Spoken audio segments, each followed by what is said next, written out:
Hoy es 4 de octubre y les damos la bienvenida al podcast semanal de Meditación Bíblica. Durante los últimos meses hemos estado meditando en el libro de Jeremías y ya estamos llegando a los últimos capítulos. Esperamos que lo que Dios nos haya hablado no quede solamente en una reflexión, sino que realmente hayamos podido responder a la palabra de Dios en arrepentimiento y obediencia. Mi nombre es Joel Albores y hoy estaremos meditando en Jeremías 50, 1 al 16. Recuerde que el Ministerio de Meditación Bíblica realiza diferentes materiales que le ayudarán en su devocional diario, lecturas de palabra diaria, la edición impresa de palabra diaria, el podcast semanal, seminarios mensuales de manera presencial o en línea, entre otros. Le invitamos a que haga uso de estos materiales que sin lugar a duda serán un apoyo en su vida devocional.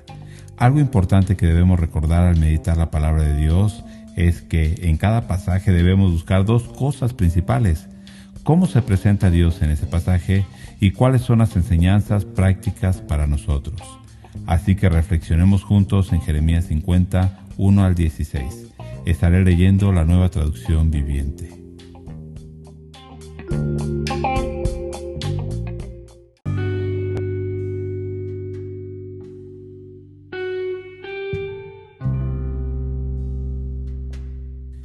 Jeremías recibió el siguiente mensaje del Señor con relación a Babilonia y a la tierra de los babilonios.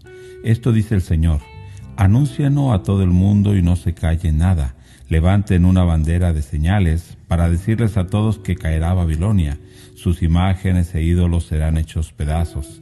Sus dioses Bel y Merodach serán completamente deshonrados. Pues una nación la atacará desde el norte y traerá tal destrucción que nadie volverá a vivir allí. Desaparecerá todo. Huirán tanto las personas como los animales. En los días venideros, dice el Señor, el pueblo de Israel volverá a su hogar junto con el pueblo de Judá. Llegarán llorando en busca del Señor su Dios. Preguntarán por el camino a Jerusalén y emprenderán el regreso a su hogar. Se aferrarán al Señor con un pacto eterno que nunca se olvidará. Mi pueblo ha sido como ovejas perdidas, sus pastores los llevaron por mal camino y los dejaron sueltos en las montañas. Perdieron su rumbo y no recuerdan cómo regresar al redil. Todos los que los encontraban los devoraban. Sus enemigos decían: no hicimos nada malo al atacarlos porque ellos pecaron contra el Señor, quien es su verdadero lugar de descanso y la esperanza de sus antepasados. Pero ahora huyan de Babilonia, abandonen la tierra de los babilonios, guíen a mi pueblo de regreso al hogar como hace el macho cabrío que va a la cabeza de la manada. Pues estoy levantando un ejército de grandes naciones del norte, unirán fuerzas para atacar a Babilonia y ésta será conquistada. Las flechas de los enemigos irán directamente al blanco, no errarán. Babilonia será saqueada hasta que los agresores se sacien con el botín. Yo, el Señor, he hablado. Se alegran y regocijan ustedes que despojaron a mi pueblo elegido. Retozan como becerros en el prado y relinchan como sementales, pero su tierra natal será llena de vergüenza y deshonra. Ustedes serán la última de las naciones, un desierto, tierra seca y desolada. A causa del enojo del Señor, Babilonia se convertirá en una tierra baldía y desierta. Todo el que pase por este lugar quedará horrorizado y dará un grito por la destrucción que verá allí. Sí, prepárense para atacar a Babilonia. Todas ustedes, naciones vecinas, que sus arqueros disparen contra ella, que no escatimen flechas, pues pecó contra el Señor. Lancen gritos de guerra contra Babilonia desde todas partes. Miren, se rinde, sus murallas han caído, es la venganza del Señor. Así que vénguense también ustedes, hagan lo mismo que ella les hizo a otros. Saquen de Babilonia a todos los sembradores, despidan a todos los segadores. Debido a la espada del enemigo, todos huirán a sus propias tierras.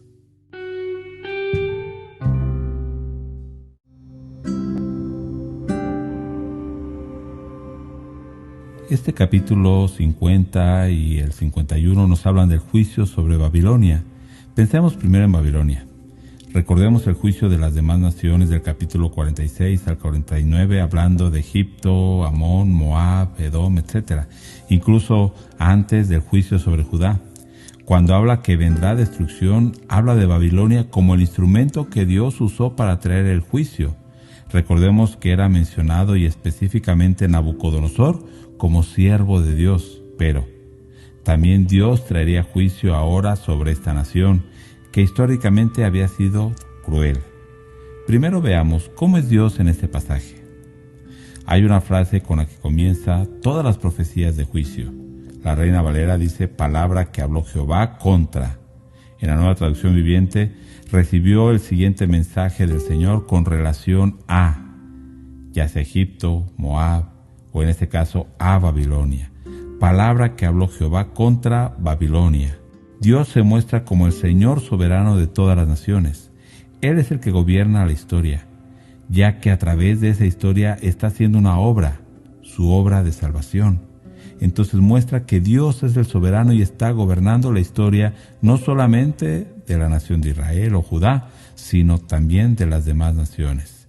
Dios puede usar a cualquier persona para cumplir su propósito. En este caso usó a Babilonia, pero estas naciones pensaron que eran por ellos, por su fuerza, por su fortaleza, por sus riquezas, por sus dioses, y no se daban cuenta que era Dios que los usaba.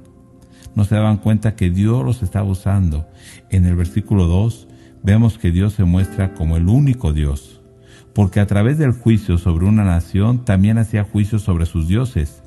En este caso, los dioses de Babilonia. Sus dioses Bel y Merodach serán completamente deshonrados. Entonces, cuando Dios hace juicio sobre una nación, lo hace también sobre sus dioses, sobre sus ídolos, ya que ninguno de estos ídolos muertos puede hacer algo para proteger a una nación. Y a partir de aquí, Babilonia será un símbolo del poder de este mundo. Anteriormente, Egipto, de manera general, se usaba como un símbolo del poder de este mundo, de los enemigos de Dios, del poder de Satanás, pero ahora será Babilonia ese símbolo. Incluso lo podemos ver en Apocalipsis, que Babilonia se usa con este sentido.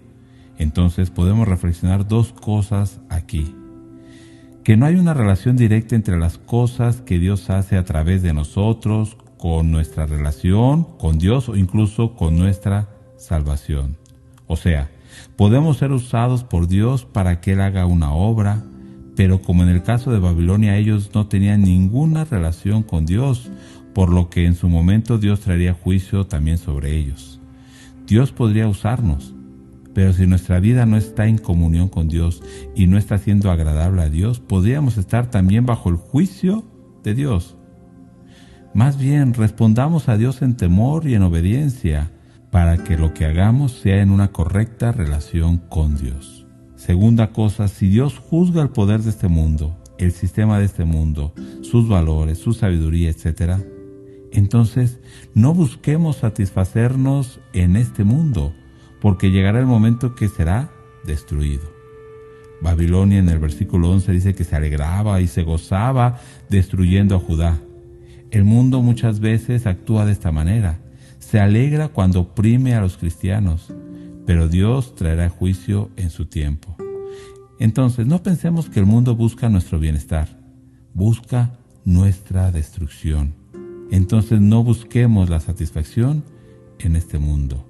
Algo que me parece muy importante en relación a la obra de Dios es lo que dice en el versículo 4 y 5. El juicio que Dios había traído sobre Judá por medio de Babilonia tenía un propósito, que podemos ver en estos versos. El juicio, el que hayan sido llevados cautivos, era la manera en que Dios haría que ellos se volvieran a Él, que recapacitaran y que realmente buscaran a Dios. Dice el verso 4 que se volverían a su tierra llorando, en señal de arrepentimiento. Irían en búsqueda del Señor, en una verdadera búsqueda del Señor. ¿Cuál será el medio por el cual Dios nos atrae hacia Él? Piense, ¿cómo Dios le está trayendo hacia Él? Dios puede permitir situaciones difíciles en nuestra vida, escasez, enfermedad o diferentes angustias, con el propósito de que nos volvamos a Él en lloro, realmente arrepentidos por habernos alejado de Él, por haber sido infieles, por haber pecado. Entonces, ¿cómo respondemos a ese trato de Dios? Pero incluso el propósito de Dios va más allá, en un sentido más profundo. Podemos ver el verso 5, dice que regresarán a su hogar, pero ahora se aferrarán al pacto, algo que anteriormente habían violado una y otra vez. Ahora se aferrarán y no se olvidarán de ese pacto. Pero hay una descripción de ese pacto que lo describe de una manera más profunda. Se aferrarán al pacto eterno. Este pacto está hablando del nuevo pacto que fue mencionado en el capítulo 31. Un pacto que fue realizado en Jesucristo, un pacto que no tiene fin. Ese reino de Jesucristo no tendrá fin. Este versículo no nos habla únicamente de un regreso del pueblo de Judá a su tierra, sino va más allá, un pacto realizado en el Mesías. Podemos entonces ver que Dios usó incluso esta nación de Babilonia para preparar una obra mayor. No solo que Judá se arrepintiera y regresara a Dios y a su tierra, sino que estaba preparando el camino para realizar el nuevo pacto en Jesucristo, y del cual nosotros somos parte en Él. Y entonces, ¿estamos respondiendo de esta manera? ¿Regresando a Dios con lloro, buscando realmente a Dios y aferrándonos a este pacto? ¿O cuando vienen situaciones difíciles preferimos buscar la solución en este mundo, en cosas de este mundo, a través de medios humanos? ¿O realmente estas situaciones nos llevan a aferrarnos más a Dios y a su pacto? Dos enseñanzas más que quisiera resaltar es algo que ya se ha venido diciendo a lo largo de todo el libro. En el verso 6 y 7 dice: ¿cómo estaba ese pueblo? Como ovejas sin rumbo. Los líderes espirituales las habían descarriado, aunque sabemos que también el pueblo es lo que quiso. Al estar perdidas, todo el mundo las maltrataba, dice. Pero aún de esta situación Dios prometió una restauración cuando ellos se volvieran a Él. Llegamos a pensar que ya no hay esperanza para nosotros. Nos hemos alejado de Dios y pensamos que ya no hay manera de ser restaurados. Pero Dios puede restaurar la vida de una nación y de una persona estando en las peores condiciones. Pero solamente cuando nos volvemos realmente a Dios, en humillación, en lloro, en búsqueda, en fidelidad y obediencia. Por eso en el versículo 8 hace una exhortación: huid de en medio de Babilonia. Y aquí me hace recordar el capítulo 29 cuando Dios les decía que fueran a Babilonia, que al someterse a Nabucodonosor se estaban sometiendo a Dios, y que fueran, que edificaran casas, plantaran viñas, que dejaran que Dios cumpliera este propósito del que venimos hablando. Pero cuando llegara el tiempo tendrían que salir de ahí, huir de Babilonia. Viene juicio contra el poder de este mundo. Nosotros debemos salir de él. Hay una respuesta clara de parte del pueblo de Dios, una respuesta que Dios está esperando de este pueblo: salir de Babilonia, huir de allí, volverse a Dios con arrepentimiento, buscar a Dios de todo corazón y ser fieles al pacto. Piensa en lo que Dios ha permitido en tu vida, las cosas que has vivido o estás viviendo ahora. Algunas de ellas por consecuencia de nuestras propias decisiones o por nuestro propio pecado. Algunas otras por voluntad de Dios, probándonos, enseñándonos a depender de Él. La pregunta en este pasaje es: ¿cómo respondemos o cómo aceptamos el obrar de Dios? ¿Te estás sirviendo para volverte a Dios o para enorgullecerte y para rechazarlo? ¿Qué cosas de este mundo debes dejar? Aquellas cosas que te están alejando de Dios y que por las cuales podemos quedar en medio de ese juicio que Dios trae sobre este mundo. Reflexiona en estas cosas y espero que esta pequeña reflexión te lleve a tomar decisiones firmes para volverte a Dios. Dios bendiga tu vida.